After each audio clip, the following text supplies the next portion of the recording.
2024 کا یہ آخری جمعہ ہے. پوری دنیا سر پٹک لے دوبارہ یہ جمعہ واپس نہیں لا سکتی گزر جانے کے بعد. یہ نظام کائنات ہے، وقت گزر رہا ہے. ہم سب کو یہ چاہیے کہ دنیا تو نئے سال کے آنے کے جشن کی تیاریوں میں ہے. گناہوں کے اڈے سجائے جا رہے ہوں گے، لوگ ادھر سے ادھر سفر بھی کر رہے ہوں گے، اہتمامات کر رہے ہوں گے، لوگ ایک نئے سال کے استقبال کی تیاریاں کر رہے ہیں. لیکن ایک مومن بندے کو یہ چاہیے کہ اس کے گزرے ہوئے سال کا وہ حساب بھی تو کر لے. حاسبوا قبل ان تحاسبوا. اللہ کریم ہمارا یہ گزرا ہوا سال، اس میں جتنے ہماری غلطیاں، کوتاہیاں، کمیاں، بیشیاں، گناہ ہوئے ہیں، مولا اپنے فضل و کرم سے معاف فرما دے، اور آنے والے نئے سال کو ہمارے لیے خیر و برکت والا، ایمان و استقامت والا سال بنا دے. اسلام و سنیت کا بول بالا فرما، کفر و شرک کا منہ کالا فرما، گستاخان رسول کو تباہ و برباد فرما، شاتمان رسول پر تو عذاب علیم نازل فرما. اے رب کریم، اے احسن الخالقین، مولا ہم سب کو مرنے سے پہلے سچی توبہ کی توفیق نصیب فرما. برادران ملت اسلامی، السلام علیکم ورحمۃ اللہ وبرکاتہ. الحمد للہ وکفا وسلام علی حبیبہ المصطفى، اما بعد فاعوذ باللہ من الشیطان الرجیم، بسم اللہ الرحمن الرحیم. ثم لتسألن یومئذ عن النعیم، صدق اللہ مولانا العظیم. بارگاہ رسالت معاذ صلی اللہ تعالی علیہ وسلم میں درود پاک کا ہدیہ پیش کریں.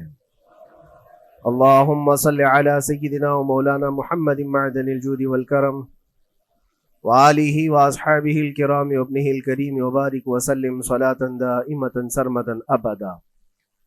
قرآن عظیم میں اللہ رب العزت ارشاد فرماتا ہے، پھر تم سے ہر نعمت کے بارے میں ضرور پوچھا جائے گا. جو نعمتیں اللہ رب العزت نے تمہیں عطا فرمائی ہیں، ان سب کے بارے میں قیامت کے دن پھر سوال کیا جائے گا. یہ سورہ تکاثر ہے، جس میں اللہ تعالیٰ فرماتا ہے الہاکم التکاثر. بہت زیادہ چیزیں جب کسی کو مل جاتی ہیں تو غافل ہو جاتا ہے.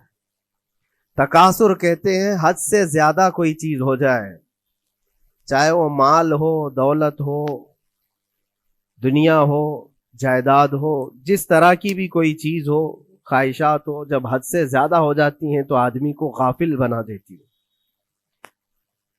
الہاکم التکاثر.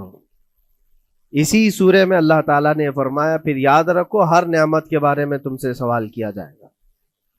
آج ہم لوگ اس سال کے آخری جمعہ میں آئے ہیں. 2024 ختم ہونے والا ہے. میرے عزیزوں، سب سے پہلے ہم سب کو یہ چاہیے کہ دنیا تو نئے سال کے آنے کے جشن کی تیاریوں میں ہے. گناہوں کے اڈے سجائے جا رہے ہوں گے، لوگ ادھر سے ادھر سفر بھی کر رہے ہوں گے، اہتمامات کر رہے ہوں گے، لوگ ایک نئے سال کے استقبال کی تیاریاں کر رہے ہیں. لیکن ایک مومن بندے کو یہ چاہیے کہ اس کے گزرے ہوئے سال کا وہ حساب بھی تو کر لے. حاسبوا قبل ان تحاسبوا. یہ فرمایا گیا ہے کہ اپنا حساب تم خود کر لو اس سے پہلے کہ اللہ تمہارا حساب لے لے. ہمارے گزرے ہوئے سال کے اندر کتنے دھکے کھائے، کتنی ٹھوکریں کھائی، کیا کیا نقصانات اٹھائے. سب سے بڑی بات تو یہ ہے کہ ہم نے کتنی عبادتیں کی، کتنی ریاضتیں کی، کتنی نمازیں ہماری ضائع ہوئی. یہ اگر محاسبہ کر لے انسان تو شاید ہو سکتا ہے آنے والا نیا سال اس کا بہتر طریقے سے استقبال ہو سکے. لیکن اگر صرف جشن کی تیاریاں کرتا ہے اور ہر نئے سال میں وہ اسی طرح کے دھوم دھڑاکوں سے داخل ہوتا ہے تو گزرے ہوئے سالوں کی غلطیاں اسے کبھی یاد نہیں آتی. اللہ تبارک و تعالیٰ قرآن پاک میں فرماتا ہے کہ تم سے ہر نعمت کے بارے میں پوچھا جائے گا. ہر نعمت کے بارے میں پوچھا جائے گا. حدیث پاک میں ہے، نبی کریم صلی اللہ تعالیٰ علیہ وسلم فرماتے ہیں کوئی انسان قیامت کے میدان سے اس وقت تک اپنا پیر نہیں ہٹا سکتا جب تک 5 سوالات اس سے نہ کر لیے جائیں. 5 سوالات میں سب سے پہلا سوال کیا ہوگا؟ اللہ تعالیٰ یہ پوچھے گا کہ میں نے تجھے جوانی دی، تو نے کہاں کہاں خرچہ کیا؟ یہ پہلا سوال ہے۔ اور محدثین و مفسرین فرماتے ہیں کہ ایک سوال کے جواب میں بندے کو 500 سال بھی لگ سکتے ہیں۔ اپنی صرف جوانی کا حساب دیتے دیتے کسی کو 500 سال، کسی کو 700 سال لگ جاتے ہیں۔ باقی کے جو 4 سوالات ہیں وہ بعد میں ہیں۔ اللہ نے صحت عطا کی تو اس کا استعمال کیسے کیا، دولت عطا کی تو اس کا استعمال کہاں کیا۔ صرف جوانی کا جواب دینے میں جب 500 سال لگ جاتے ہیں تو پوری زندگی کا حساب کیا دے پائے گا؟ اسی لیے میرے عزیزو، جس کے پاس آج جوانی ہے یا گزر چکی ہے وہ غنیمت جانے، ایک ایک لمحے کو غنیمت جانے۔ اور ایک حدیث پاک میں آپ کو بتاتا ہوں، اللہ کے حبیب صلی اللہ تعالی علیہ وسلم فرماتے ہیں 5 چیزوں کو 5 چیزوں سے پہلے غنیمت جانو۔ اس میں سے 2-3 میں ذکر کرتا ہوں۔ حضور پاک صلی اللہ تعالی علیہ وسلم فرماتے ہیں اپنی صحت کو غنیمت جانو بیمار ہونے سے پہلے۔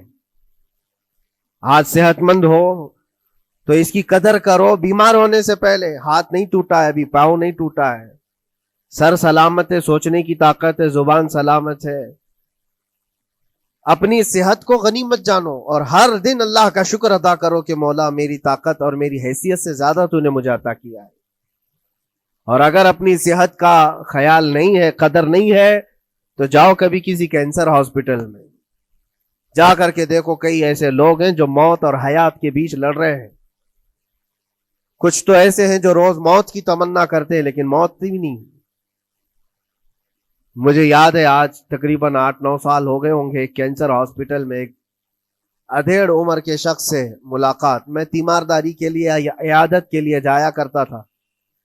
اس شخص نے بستر پر لیٹے لیٹے کہا اس کے گردن میں ایک ایسی عجیب قسم کی کینسر کی پھنسی تھی جس سے ہمیشہ خون اور پیپ رستا رہتا ہے، کافی دنوں سے ہاسپٹلائزڈ ہے۔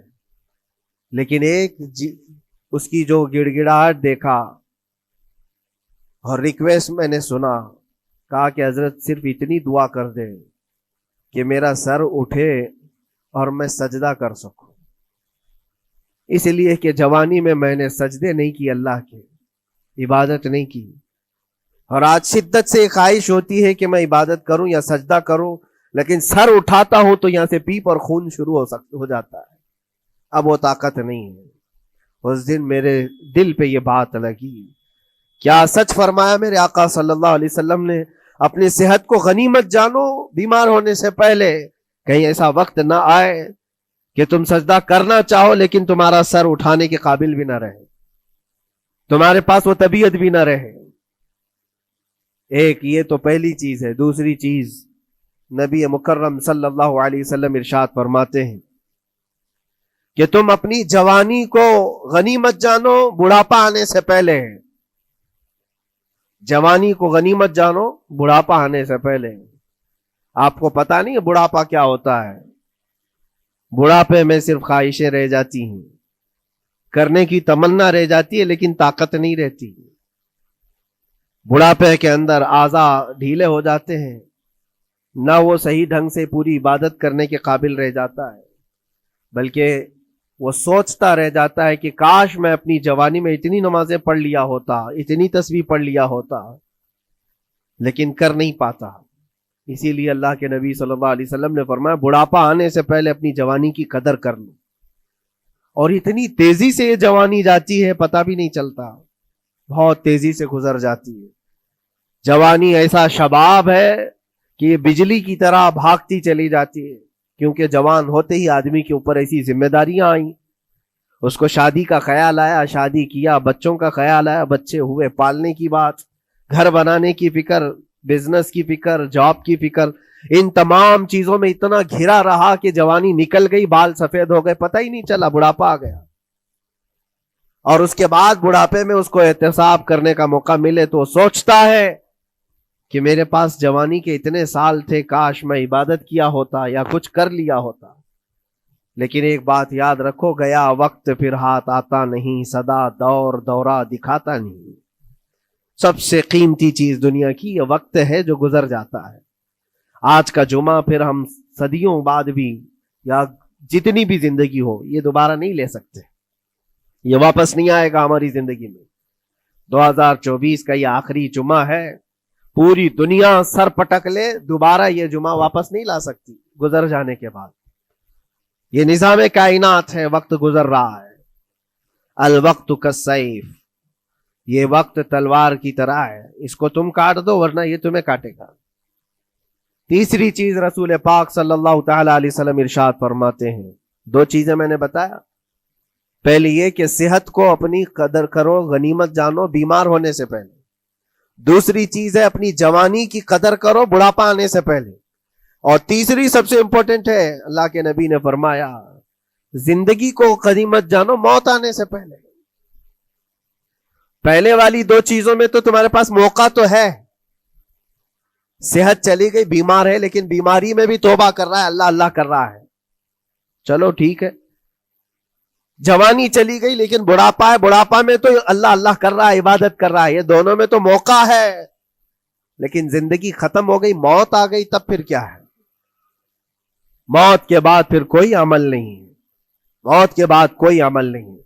حضرت سفیان ثوری رضی اللہ تعالیٰ عنہ کی وہ بات مجھے یاد آتی ہے، ایک جنازہ جا رہا تھا اور اس جنازے کے پیچھے ایک 8 سال کی بچی روتی ہوئی جا رہی تھی، اس کے باپ کا جنازہ تھا، بہت رو رہی تھی، بہت گڑ گڑا رہی تھی۔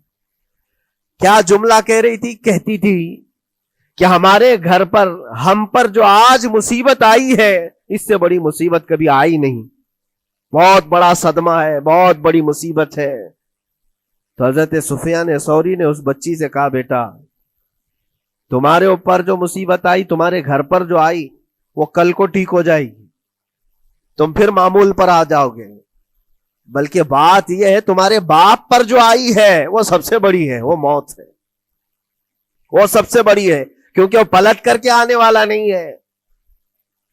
جنازے کو دفن کر دیا گیا، دوسرے دن قبرستان میں حضرت سفیان ثوری کہتے ہیں اسی قبر کے پاس میں اس بچی کو روتے ہوئے دیکھا۔ بچی کو باپ سے بڑا لگاؤ رہا ہوگا، قبر کے پاس بیٹھ کر کے رو رہی تھی، یوں کہہ رہی تھی ابا آپ بیمار تھے میں دوائی لا دیتی تھی، آپ سونے کے لیے جاتے میں بستر جھاڑ دیتی تھی اور بچھونے بچھا دیتی، آپ کو اڑا دیتی چادر، اور آپ کو کھانا میں لا کر پروس دیتی۔ کل کی رات کیسی گزری؟ کیا کسی نے دوائی پوچھی آپ کو؟ کیا کسی نے کھانا پوچھا آپ کو؟ کیا کسی نے بستر جھاڑ کر دیا اور کسی نے آپ کو اوڑھنا اڑایا؟ وہ روتی ہوئی اپنے باپ سے، مرحوم باپ سے باتیں کہی جا رہی تھی۔ حضرت سفیان ثوری اٹھاتے اور کہتے ہیں بیٹا یہ سوالات اب نہ کر اپنے باپ کو کہ کسی نے کھانا پوچھا، دوائی پوچھی، بستر بچھایا، نہیں، اب یہ پوچھ اپنے باپ سے کل ہم نے جو آپ کو صحیح سلامت دفن کیا چہرہ ابھی تک سلامت ہے یا نہیں؟ ابھی تک پیٹ سلامت ہے یا نہیں کہ پھاڑ دیا گیا؟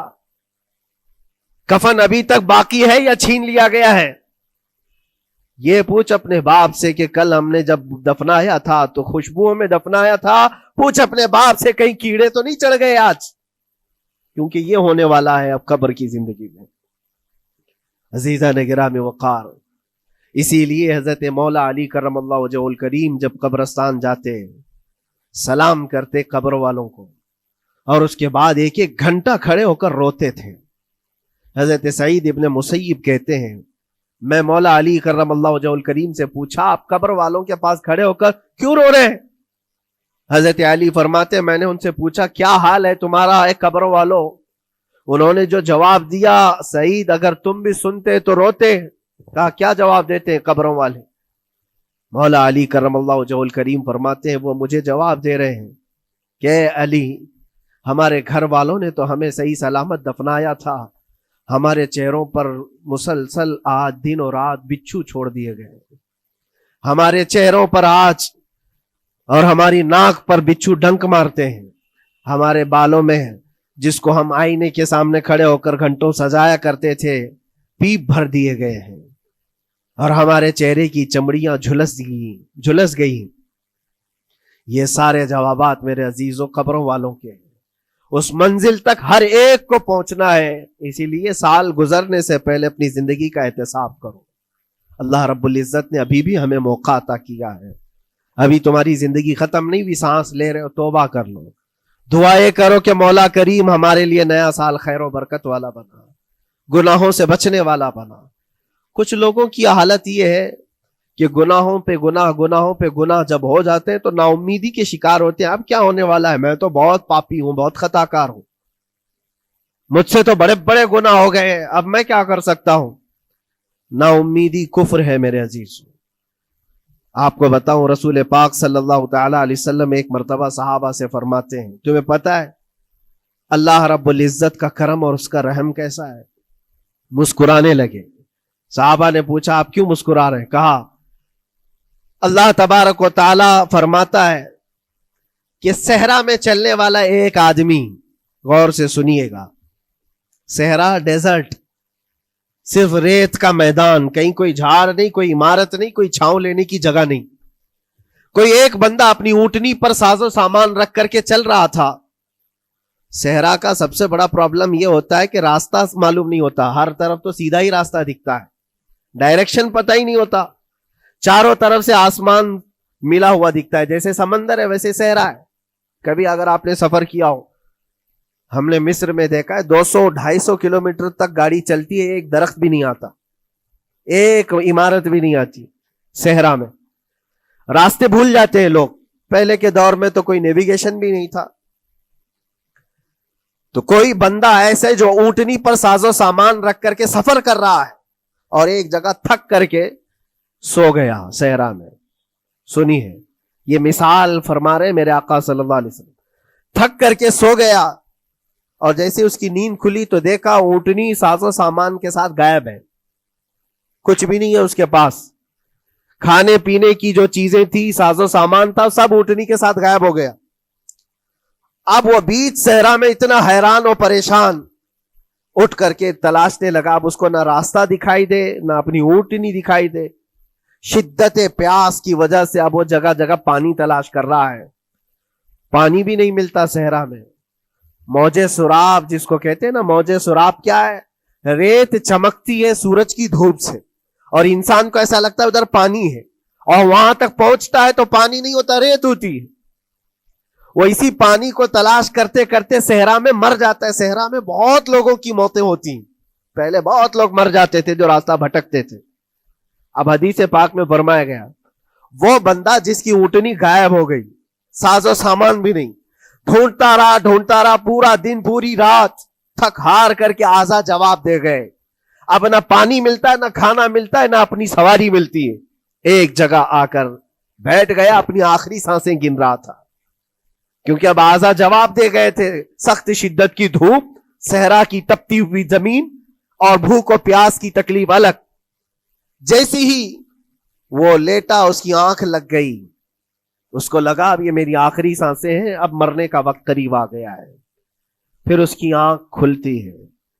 آنکھ کھلتی ہے تو دیکھتا ہے اس کی اونٹنی ساز و سامان کے ساتھ پاس میں کھڑی ہے, کھانا بھی بھرا ہوا ہے, پانی بھی بھرا ہوا ہے, سب کچھ ہے.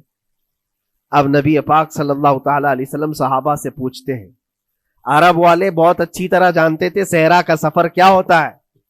پوچھتے ہیں اے میرے صحابہ بتاؤ اس بندے کو اپنی گمشدہ اونٹنی ملنے کا کتنا اچھا لگ رہا ہوگا, کتنی اس کو خوشی ہوئی ہوگی. صحابہ کہتے ہیں یا رسول اللہ صلی اللہ علیہ وسلم اس کی تو جان میں جان آ گئی, صحرا میں اپنی گمشدہ اونٹنی مل جائے, کھویا ہوا سامان, اپنی گمشدہ سواری اور پانی مل جائے, یہ تو حیات نو کی ایک بہت بڑی خوشخبری ہے اس کے لیے. حضور پاک صلی اللہ تعالی علیہ وسلم فرماتے ہیں سنو, یہ مثال میں نے بتایا, اسی طرح سے اگر کوئی بندہ گناہوں میں ڈوب گیا ہے, خطاؤں میں ڈوب گیا ہے, کثرت سے گناہ کرتا رہا, پھر تھک ہار کر کے ایک دن واپس آ گیا, اللہ کی بارگاہ میں سجدہ ریز ہو گیا, جھک گیا, تو اس گمشدہ اونٹنی کے ملنے سے اس صحرا نورد کو جتنی خوشی ہوئی تھی, اللہ کریم اس سے بھی زیادہ اپنے بندے کے واپس آنے پر خوش ہوتا ہے. اپنے بندے کے واپس آنے پر خوش ہوتا ہے رب تبارک و تعالی. کہ میرا کھویا ہوا بندہ میرے دربار میں واپس آ گیا ہے. آج ہمارے پاس وقت ہے واپس پلٹنے کا. میرے عزیزو نا امید نہ ہو. ہمیں ہمارے جانے سے پہلے حساب کرنے کے لیے مولا نے وقت دیا ہے. پتا ہے آپ کو یہ بھی میرے آقا صلی اللہ تعالی علیہ وسلم کی رحمت کاملہ ہے. رب تبارک و تعالیٰ سے آپ نے یہ دعا کر کر کر کے اپنی امت کے لیے اتنا وقت دلایا ہے کہ اللہ تبارک و تعالیٰ سے حضور صلی اللہ علیہ وسلم نے یوں عرض کیا کہ مولا میری امت کو توبہ کی مہلت دے دے, توفیق دے, مہلت دے. کہا کہ مرنے سے 1 سال پہلے تک؟ کہا نہیں, یہ بہت لمبا وقت ہے, پتا تو نہیں ہے مرنے سے 1 سال پہلے توبہ کرے گا, کب موت آنے والی معلوم نہیں. کہا مرنے سے مہینہ پہلے تک؟ کہا نہیں, یہ بھی وقت زیادہ ہے. کہا مرنے سے 1 دن پہلے کوئی توبہ کر لے تو معاف کر دیا جائے گا. نبی پاک صلی اللہ علیہ وسلم نے اللہ کی بارگاہ میں گڑ گڑاتے ہوئے کہا مولا 1 دن بھی بہت ہے, اور موقع دے دے میری امت کو, میری امت کو اور موقع مل جائے. رب تبارک و تعالیٰ نے 1 دن پہلے توبہ کرنے والے کو معاف کرنے کا وعدہ فرمایا, لیکن نبی رحمت صلی اللہ علیہ وسلم نے عرض کیا کہ مولا اور بھی کم کر دے. رب تعالیٰ فرماتا ہے موت کا جو گرگرا آتا ہے, یعنی جو ہچکی آتی ہے, فرشتے نظر آنے لگتے ہیں, رب تعالیٰ فرماتا ہے اس سے 1 منٹ پہلے بھی توبہ کر لے میں سب معاف کر دوں گا. یہ صرف رسول پاک کی اس امت کے لیے, اس امت کا خاصہ ہے. مرنے سے 1 منٹ پہلے بھی وہ آ جائے اللہ کی بارگاہ میں, مولا معاف فرما دے گا. عزیزان کرام وقار, اسی لیے میں عرض کرتا ہوں کہ وقت تمہارے ہاتھ سے نکلنے سے پہلے تم آ جاؤ اور اسی دربار میں آؤ جہاں بیٹھنے والا صدیق اکبر بنا, جس کے قدموں میں بیٹھ کر فاروق اعظم بنا, جس کی چھاؤں میں چلنے والا عثمان ذو النورین بنا, اور جس کا لعاب پاک پی کر کے حیدر کرار بنا. اس دربار میں آ جاؤ, کامیابی ہماری وہیں رکھی ہے. اللہ کریم ہمارا یہ گزرا ہوا سال, اس میں جتنے ہماری غلطیاں, کوتاہیاں, کمیاں, بیشیاں, گناہ ہوئے ہیں مولا اپنے فضل و کرم سے معاف فرما دے, اور آنے والے نئے سال کو ہمارے لیے خیر و برکت والا, ایمان و استقامت والا سال بنا دے. اسلام و سنیت کا بول بالا فرما, کفر و شرک کا منہ کالا فرما, گستاخان رسول کو تباہ و برباد فرما, شاتمان رسول پر تو عذاب علیم نازل فرما. اے رب کریم, اے احسن الخالقین, مولا ہم سب کو مرنے سے پہلے سچی توبہ کی توفیق نصیب فرما. وآخر دعوانا ان الحمدللہ رب العالمین. السلام علیکم.